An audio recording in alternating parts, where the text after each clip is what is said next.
Hello friends, welcome to my channel. आज आप बनावीशुं टींडानुं शाक। जो तमे मारी चैनल पर नवा हो तो मारी चैनल ने सब्सक्राइब करजो, जेथी आवनारी नवी विडियोनी नोटिफिकेशन तमने सौथी पहला मळी शके। तो चालो आपणे रेसिपी स्टार्ट करिए। सौप्रथम अहींया मैं 500 ग्राम जेटला टींडा लीधा छे। तो आ टींडाने आपणे सारी रीते धोईने छोली लेवाना छे। अहींया मैं बे आ रीते छोलीने राख्या छे। तो बधा ज टींडाने आपणे धोईने छोली लईशुं। आ रीते मैं बधा टींडाने धोईने छोली लीधा छे। हवे एनी आपणे आ रीते लांबी लांबी स्लाइस करवानी छे। बहु नाना टुकड़ा नथी करवाना, आ रीते मीडियम साइजना टुकड़ा करीशुं। तो आ रीते आपणे बधा ज टींडाना टुकड़ा करी लईशुं लांबी स्लाइसमां। तो आ रीते बधा ज मैं स्लाइस करी लीधा छे। मीडियम साइज राखवानी आपणे। हवे आपणे वघार माटे कूकरमां तेल गरम करीशुं। तो अहींया मैं 4 टेबलस्पून तेल लीधुं छे। सौथी पहेला 1 चमची जीरुं नाखीशुं। त्यारबाद आपणे 5 चमची हींग नाखीशुं। त्यारबाद झीणी समारेली डુંગળી છે 1 નંગ એ નાખીશું। ડુંગળીને આપણે 2 થી 3 મિનિટ થવા દઈશું તેલમાં।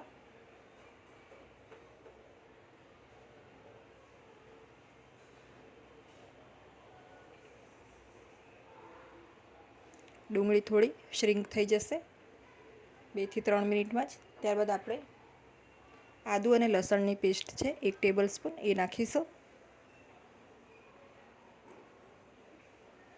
એકાદ મિનિટ માટે લો ફ્લેમ ઉપર આ પેસ્ટને આપણે સાતળી લઈશું।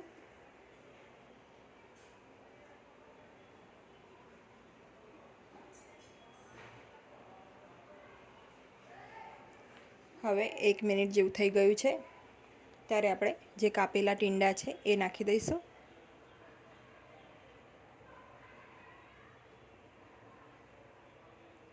સારી રીતે મિક્સ કરી લઈશું તેલમાં।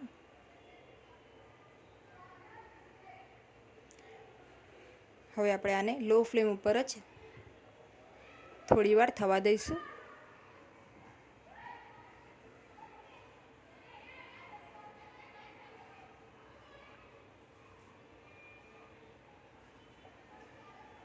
तो लगभग 4 થી 5 મિનિટ થઈ ગઈ છે।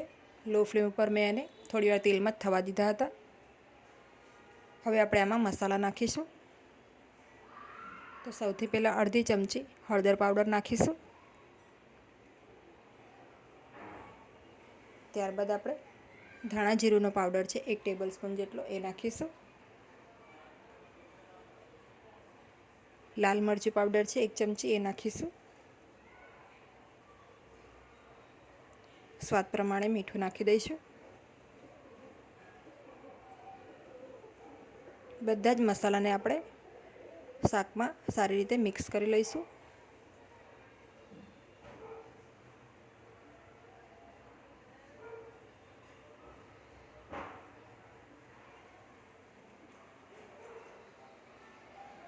તો કુકરમાં બનાવવાથી આ શાક એકદમ ફટાફટ બની જાય છે।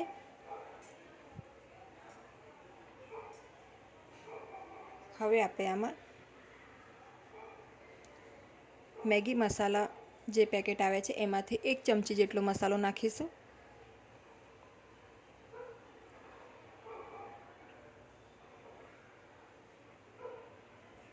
અને સારી રીતે મિક્સ કરી લઈશું। તમારી જોડે જો આ મસાલો ના હોય તો તમે આની જગ્યા ઉપર ગરમ મસાલો અથવા તો કિચન કિંગ મસાલો પણ નાખી શકો છો।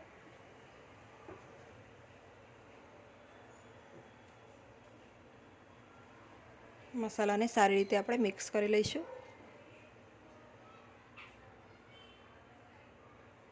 હવે 1 મિનિટ પછી આપણે આમાં પાણી એડ કરીશું।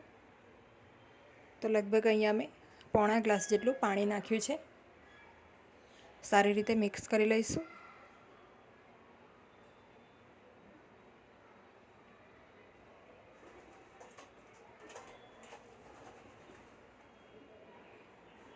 હવે આપણે ઢાંકણ લગાડીને આને 2 સીટી કુકરની લઈ લઈશું।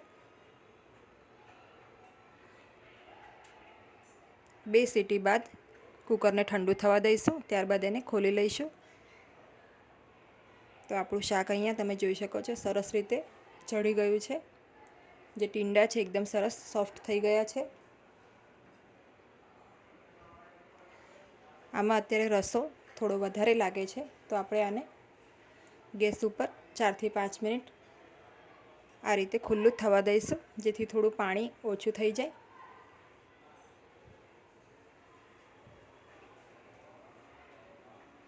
તો આપણે અત્યારે એને મીડિયમ ફ્લેમ ઉપર મૂકીશું।